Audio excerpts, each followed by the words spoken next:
앞서 보셨던 총파업을 예고한 화물연대 노동자들이 주장하고 있는 게 바로 안전운임제라는 겁니다. 이 제도를 두고 노동자와 기업 간에 갈등을 겪고 있는데 이게 어떤 제도인지 따져보겠습니다.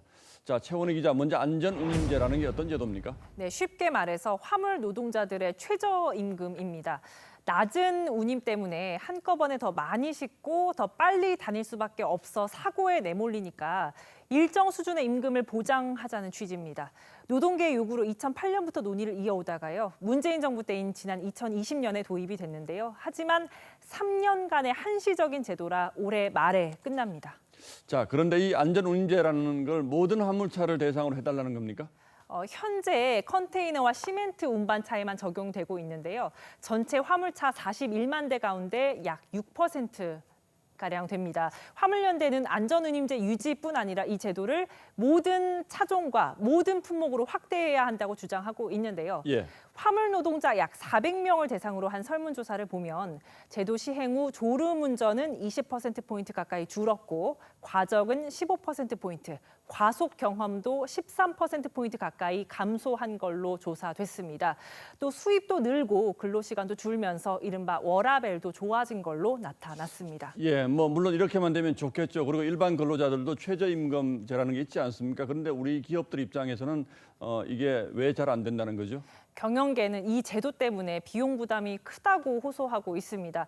시멘트협회는 이 물류비 추가 비용 규모를 3년간 1,000억 원, 연간으로 보면 당기 순이익의 약 10%로 추산했습니다.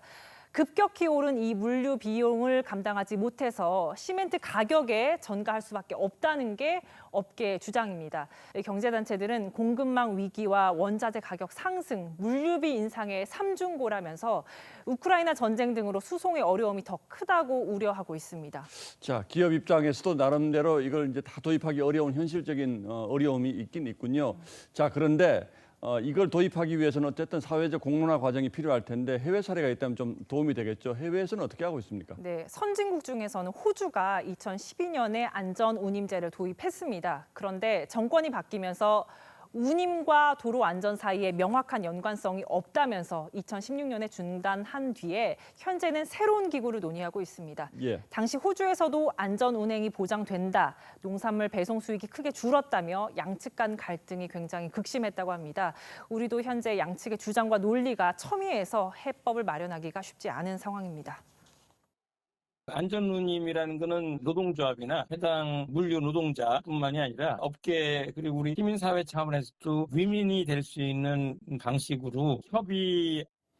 예, 결국 화물 운송 종사자들을 개별 사업자로 볼 것인가 아니면 근로자로 볼 것인가의 문제도 있고 기업 역시 대내외적인 환경이 만만치 않다는 현실적인 여건들을 종합적으로 고려해서 우리가 지혜를 모아야 될 때가 되긴 했군요. 예, 최원희 기자 잘 들었습니다.